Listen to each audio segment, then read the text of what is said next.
We're talking with Alan. Alan, you're with Allworth Money Matters. Thank you, gentlemen, for taking my call. Yes, sir. I was listening to your broadcast, and I hope you have a little empathy for me because I have a situation that's very similar to what you guys were talking about. All right. Well, good. Okay.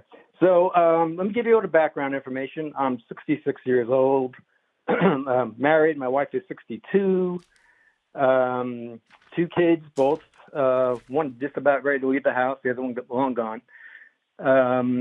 And from a financial standpoint, from an income standpoint, I have a pension of $102,000 a year, and the only other income coming in is my wife. She took Social Security using her benefits, so she gets about $1,000 a month from the Social Security benefit.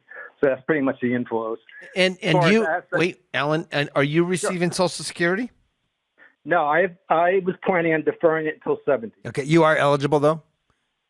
My full retirement age is 66 in 10 months. But you paid into it. You weren't a school. Well, it doesn't matter now because of the windfall elimination. Assuming you have 40 quarters. Yes. Were you eligible for? Yeah. You're eligible for Social Security. Yeah, I'm eligible, but I purposely deferred. Yeah. Okay. Yeah. So as far as investable assets, I have about $2.3 million, of which 1.3 is tax deferred. 325 is brokerage, 120 is cash, and 532 is in the Roth IRA. So those are my investable assets. Yeah, I mean, I couldn't design a better tax allocation, so to speak. Right? When you look at your savings, 55% roughly is in tax deferred. You've got a big chunk in Roth. You've got some brokerage. You've got some cash. It puts you in a really good position for retirement income planning. Yeah, for distribution. Really, yes, really good. Absolutely. Position. Right. So exactly. I mean, I retired at 62. So the last couple of years, I have been doing some hefty Roth conversion. Very good. Okay. So you want a job? Excuse me? I very much considered becoming a CFP because I'm an accountant by trade. So. Oh, okay. So anyway, so my question or situation is simply this. Beginning of this year, I got a diagnosis of cancer. And, excuse me. And so my question really revolves around how does my retirement planning change given my time horizon has dramatically changed? The cancer I have is not curable. It can be treated, and there are a small number of people who go into remission and are actually cured, but the odds are against me. I'm not going to. Okay. The life expectancy tables will not work for me anymore. Alan, what was the benefit that you selected for your pension in terms of a joint survivor? Yeah, so my wife's going to get 50% of my pension. Okay, so she'll get $51,000 a year. Is that correct? Today's dollars, yes. Okay, thank you. Yeah, and she'll get my Social Security, which, let's see, at 66 in 10 months, it would be $38.26 per my last statement. Okay. What? Go ahead. Why don't you start your Social Security today? Why are you waiting? Well, I was just diagnosed in January, so the original plan was to take it at 70. It doesn't matter. So your question to us was, not to be rude, but your question to us was what changes, and one of the things that changes is start your Social Security right now. Okay. Yeah, because essentially, whether you take it early or defer, if you have an exactly normal life expectancy, the number's a wash. Actuarially, right. It's a wash. But if something happens and suddenly your life expectancy might be shorter than the average, then you're better off taking it as soon as you can. So that was one of your answers to the question. What That's changes? An easy That's one. What kind of debt do you have? Well, I have 2 homes and I have a mortgage of $290,000. And the interest rate is? The house was purchased within the last 18 months, so the interest is 6.5.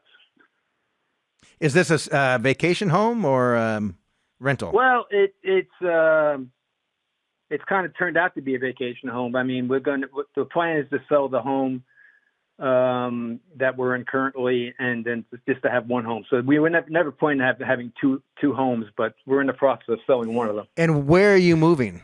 Out of your neighborhood into a different? Yeah, we're moving about 2 hours away. Okay, and is there a social network there for your wife in that particular area? Well, we kind of do 50% of the time in one house, 50% in the other. A lot of the times we have to come to one house simply because of the doctors, the healthcare. Yeah. Alan. Yeah. Where do the kids live? One's about to launch back in One's Allworth. about to launch, and the other one has got her own place. And is that near your primary home? Yeah, I mean, I've actually tried to convince my daughter to actually buy the house. Okay, You know? so but where does your daughter? So here's what would scare me in your situation, and these are not easy conversations, No. at all. So the studies show us that in a single person, especially a widow, is So we're going to plan worst case scenario, right? Okay. That something happens to Alan and it happens sooner rather than later. The studies show that the number one desire, especially for a widow, is that to age in place, right? And aging in place means that there is not a disruption in their social circle where they retired or where they lived. And let me give you an example. My parents moved when I grew up in a family of 5 children in Northern California. My parents moved into a new house, and my mother would get in a car and drive To the grocery 13 miles across town to the grocery store. checkers that she was used to seeing for 30 years or whatever. How do you know the story? I don't. I just because I've. Right? And I asked her, I said, why? You know, the same stores down the street. It's the same brand. They have the same things. And she said to me, it's not the same people.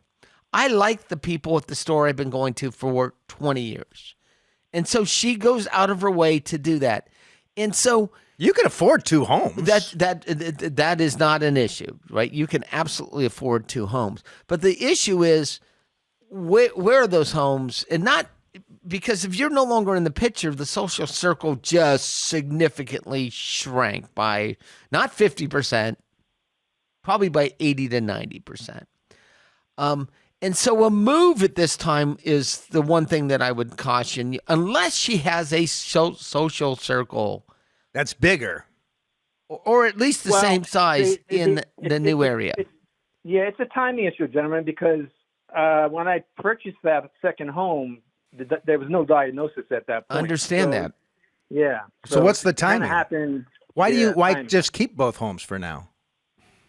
Well, we can. I mean, it's not out of the question. I don't like paying maintenance, taxes, and insurance on 2 homes. Okay. But if I have to. But you know what? You can't. So you add the homes. You're $3.5 million. You can't end this. You can't take a dime with you. No, in all seriousness, I know this sucks, right? Like you were. It's like we kind of interesting. We started the show with the same kind of situation, but you had a certain plan. You've saved your whole life, and like suddenly you're like 66, and like, doggone it, like what the heck? Like this has certainly changed things, but it's changed things. And so now, if you call for the most important thing is setting it up so that your wife is in a good position should you die. If you were sitting in my office with me and you said, well, we're going to move to this new home, I would call you after the appointment in private and implore you to not do that, because all of a sudden your wife is in an area, unless she has a social circle there. But she does not. She does not. Okay. We have a very small circle of friends in the area that we're currently in. So I mean, it's but there's going to be transition for her no matter what, for sure. Understand, but the quality of the relationships is actually more important than the quantity. number. That's right. Than the number. And look, we used to do this whole presentation called The Art of Retirement that actually talked about the 4 aspects of a successful retirement. And the social circle was a large part of it. And then when Scott and I owned this reverse mortgage company, we did a lot of studies on, we'd engaged outside firms to try And the to last figure thing people would want to do is leave their home. it's age at home. So I would implore you to do Keep both one of two homes. things: keep both homes or sell the vacation home, the one you just bought. I think I have a third option: buying something with no maintenance, like a condo or an apartment, and selling both homes. That's keeping her in the same area. Thank you. Thank you. Yeah. Thank you. Thank you. Yeah. Thank you. One other question I had, guys. So Okay. thanks for the Social Security tip. I will go ahead and apply for that. But Okay. in regards to my tax deferred money, you guys were saying, oh, you got a great mix. I would really like to reduce that tax deferred in an accelerated basis, simply because my wife, you heard the widow tax trap. She'll be, a single tax paying situation. Yeah, but her income's down $50,000. Well, she'll still be in a 22% bracket. I mean, with Social Security. Okay, so so what's your thought to do more Roth conversions? Currently, right now, I'm filling up the 22% bracket, and I'm touching the lower end of the 24. Okay. Because I have IRMA considerations as well. Yep. So I have to be careful not to invest. It's a push. Yeah. Whether you do the Roth conversions at this stage, or she takes the You know what I distribution think is and more lives important on? than that? Here's my guess. Okay. So I met my wife in a finance class, right? Not even back then, it was a very small percentage of women, as it still is today in finance for whatever reason. My wife has a degree. She had all these men to choose from, and she took you. I know. Go That was figure. you. There was some competition. I'm not exactly tall, dark, and handsome either. So, but we've been married 33 years. She pays no attention to the finances, and I try to involve her. Like, hey, here's where our stuff is, and she's like, you do. She doesn't worry about it. And odds are, I'm going to predecease. That's just how it works most of the time. And so, like, she knows that should something happen to me, call Pat. Pat can figure it out. And, we're to Allworth, and someone will be there, and she knows a lot of people. Alan, my guess is your wife has very little involvement in your assets, your strategies you're doing right now, your investments. Should you pass, she is going to be. Oh, yeah, you need to hire a financial advisor. Do you have a financial advisor? So I have a one of those hybrid robo advisors from Vanguard. That's not it. Yeah, I know. So just at this talk of the show, we were talking about a good advisor, empathy, guidance. My advice, like you call us for advice. My advice is to find an advisor that your wife really connects with and trusts. Maybe it's a male, maybe it's a female, but someone that she can trust so that should something happen to you, she can follow that person's guidance 100%. Right. And I think you hit the nail right in the head. I'm trying to get these Roth conversions done before. But it's a push. It's a rounding. No, but I'm telling you, Alan. Well, I don't consider it a push because that Roth IRA money, most of it's probably going to go to my kids. So to me, it's a legacy issue. No, as well. I understand. Oh, okay, all right, but okay. It depends on what marginal tax bracket your kids are in. Right. You might want to leave. You might want to have a portion of your tax deferred go directly to your kids when you pass. Well, one is high income, a dentist, and the other one is getting up there. Okay. So, well, then in that case, a Roth would make sense. But that isn't out of the list of things. File for Social Security tomorrow. It's a no-brainer. What's your number one?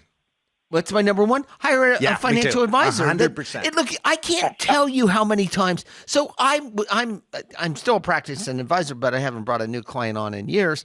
But I can't tell you the number of times. It's at least 24 times where someone has come into my office who has been diagnosed with what they believe to be a terminal illness and hired me for the first time.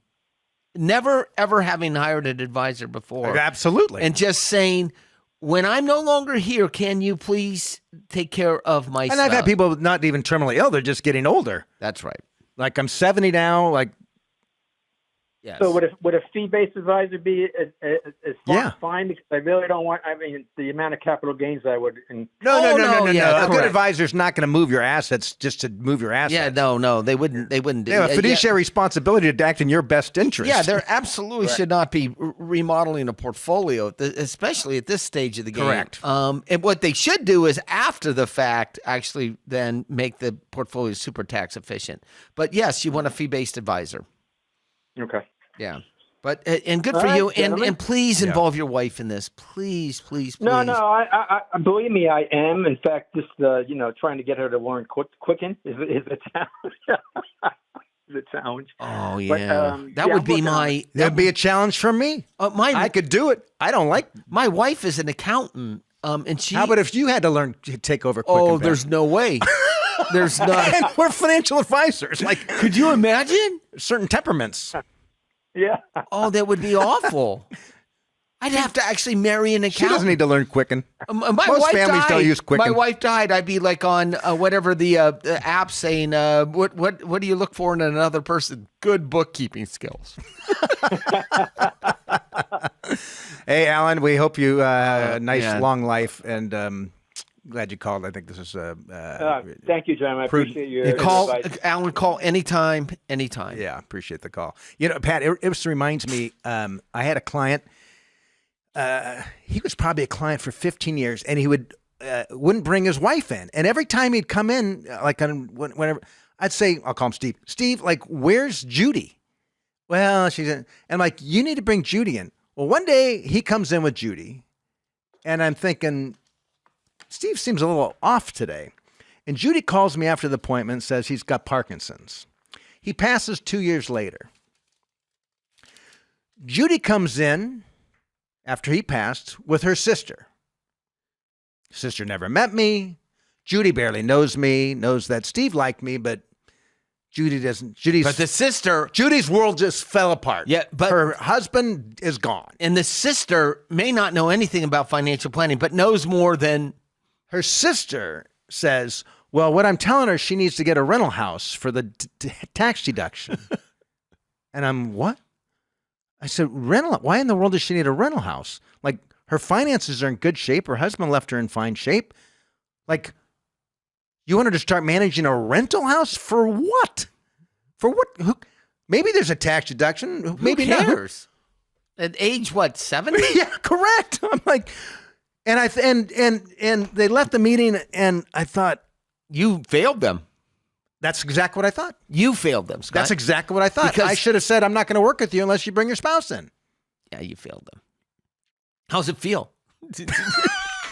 I don't really feel I failed them. I mean, just like well, you tried. I probably should have tried. You might have tried harder. I would have tried harder today. I probably would have. I would insist today. What's the point otherwise? Yeah. Yeah. Odds are you're going to 9 out of 10 husbands did go they before buy the a wives. rental? And she No. took up the cello. At the age of 70 something. It's not the time to introduce new things. Not new investment. A rental property. That is absolutely, yeah. I can't imagine. In fact, I tell clients exactly the opposite. And look, if that last call resonated with you, Then hire an advisor. and you're getting up in age, I told her. what's the goal here? Well, What is the goal? You can't take $1 of this with you. I had a client that owned 4 houses, all of them. 4 houses, yeah, all of them were that he lived in, and he would complain to me about them. And I said, They all lived in. he would spend time in each one of the houses. 4. How to make your life complicated? That's what I said to him, and then he would complain to me, and he had plenty of money. And I said, you don't own those houses. He said, what do you mean? I own them. I said, no. 2 of those houses, they own you. There was an article in the Wall Street Journal years ago. This wealthy couple owned 6 homes, and the wife spent her full-time job was managing the homes. And the article was about this. And you can tell from the woman being interviewed that she thought that this was going to be this wonderful piece on her. And I read it as the exact opposite. Like, What a nightmare.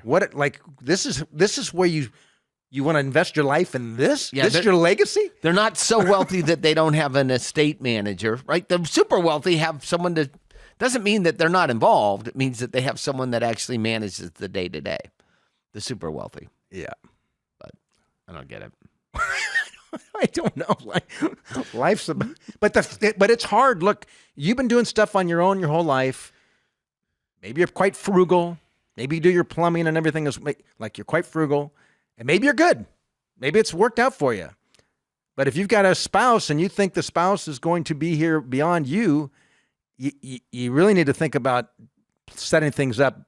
It's good to leave an inheritance to a spouse, but it'd be even better if you can leave an inheritance with actually someone to manage it. Yes, exactly.